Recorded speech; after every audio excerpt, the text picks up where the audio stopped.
இயேசுகிட்ட அற்புதத்துக்காக வந்தவன், அடையாளத்துக்காக வந்தவன்லாம் போயிட்டான். ஆனா வசனத்துக்காக வந்தவன் கடைசி வரைக்கும் கூட நின்றான்.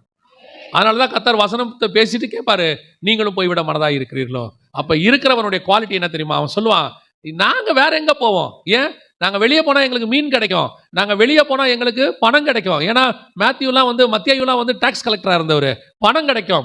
நாங்க வெளியே போனா எங்களுக்கு எல்லாம் கிடைக்கும். ஆனா வெளியே போனா எங்களுக்கு ஒன்னே ஒண்ணு கிடைக்காது. என்ன தெரியுமா?